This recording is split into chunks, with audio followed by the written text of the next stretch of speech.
Pinaplansya na raw ng pamilya Marcos ang detalye ng paglilipat ng labi ni dating Pangulong Ferdinand Marcos sa libingan ng mga bayani.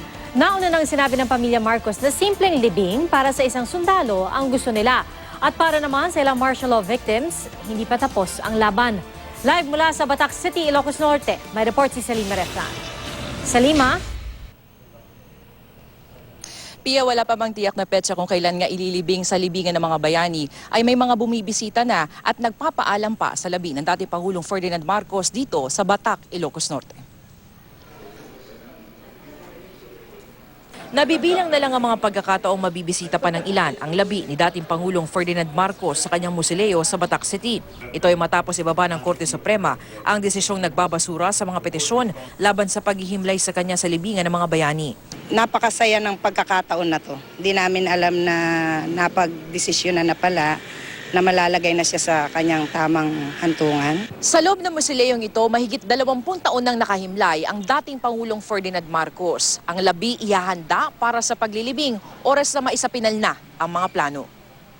Sa ngayon, nagsisimula ng preparasyon ng paglilipat pero wala pa raw pinal na plano. Wala pa rin namang direktibang natatanggap ang AFP. Definitely, meron tayong volleys of fire na papuputukin, meron tayong sounding of the tops, and then yung kanyang Philippine flag draped casket, ifo-fold yun ng ating honor guard, and it will be presented to the spouse or the next of kin. Nauna nang sinabi ng pamilya Marcos, gusto nila ng simpleng libing para sa isang sundalo. Naman yung bonggang-bonggang state funeral na may himlayan pa sa Congress, sa Senate, sa Malacanang, kung saan-saan. Wala na yung ganun-ganon, yung pangkaraniwan lang na paglilibing ng isang sundalo. Sa dissenting opinion naman ni Associate Justice Antonio Carpio, nabanggit niyang hindi dapat gamitin ang kaba ng bayan sa pagpapalibing kay Marcos. Ipinagkibit balikat naman ni dating Senador Bongbong Marcos ang mga pahayag ni Senate President Coco Pimentel na kakausapin daw niya si Pangulong Duterte para pigilan ang desisyon. Narinig ko rin yung report na yan. Siyempre, the Senate President, pwede niyang lapitan ng ating Pangulo at nasa sa kanilang dalawa yan kung ano yung mapag-usapan nila. Pero hindi na raw nila hihintayin pa ang magiging resulta ng kanilang diskusyon. Ipapagpatuloy na natin ang proseso ng pagplano at yung mga i-finalize na yung mga detalye para sa paglibing ng aking ama sa libingan ng mga bayani. Para naman sa ilang tutol sa desisyon, hindi pa ito ang katapusan ng laban. Maghahain daw sila ng motion for reconsideration. Sige, ilibing ninyo. That doesn't change things. He's not a hero. Magiging monumento yan ng kawalangyaan. At habang tumatagal ang mga kabataan na mabilis kumilos, tatapunan natin ng kamatis yan, tatapunan natin ng kung ano-ano yan, pati ng BS. Marcos, no hero, no honor! Para kay Attorney Nery Colmenares, tila hindi pinahalagahan ng Korte Suprema ang Proclamation No. 86 na nagbigay ng pangalang libingan ng mga bayani bilang sementeryo ng mga Pilipinong dapat bigyang pagpapahalaga at paggalak. At ang Republic Act 289 na nagsasabing ang libingan ng mga bayani ay para sa mga naging presidente ng Pilipinas, sundalo at bayani na inspirasyon at dapat tularan. Very strangely, the Supreme Court, instead of citing legal and constitutional reasons, emotional unity, unity reconciliation. Wala sila masyadong na-cite na pangontra doon sa legal and constitutional arguments ng petitioners. Sabi ng iba pang petitioner, tila pagbura sa 1986 People Power ang inilabas na desisyon.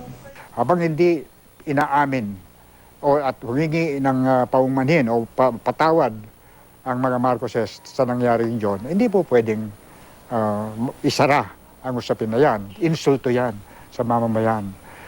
Hindi nila tinitignan yung kabuuan ng pangyayari, yung pag-uusga ng kasaysayan.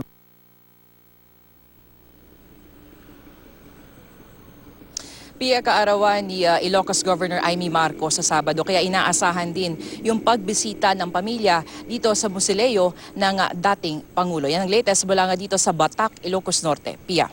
Salima, linawin ko lang kung nagbago na ba yung mga patakaran tungkol dun sa pagtanggap ng mga bumibisita dyan sa musileo. Kasi hindi ba dati, nung mga nakaraang buwan, ipinasara pansamantala yung musileo?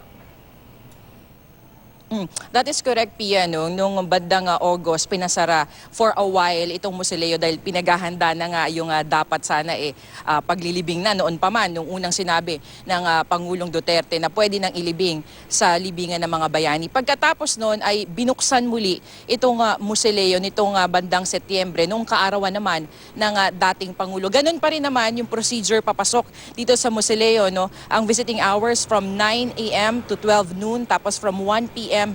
to 4 p.m. Pero Pia, katulad pa rin ng dati, bawal magpasok ng kamera at kumuha ng letrato o video sa loob mismo ng Musileo. Pia.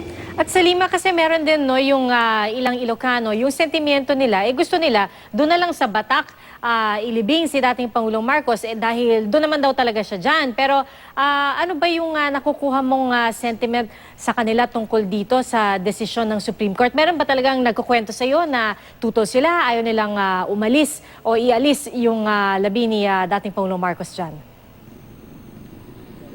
Actually, Pia, no, ang general sentiment dito ay masaya sila na maililibing na sa libingan ng mga bayani si Pangulong Marcos. Pero may ilan din ako nakausap na medyo nalulungkot daw sila na aalis na dito nga sa Batak yung labi ng dating Pangulo. Yan mainly ay dahil nga dun sa pagdadala ng turismo ng mga labi at maging nitong museum nga sa aking likuran. No? So, yun yung medyo worry nila, yung more on the tourism aspect. And also, meron din naman, yung, lalo na yung mga nakatatanda, ang gusto nila matagal na rin naman daw dito, bakit daw aalisin pa?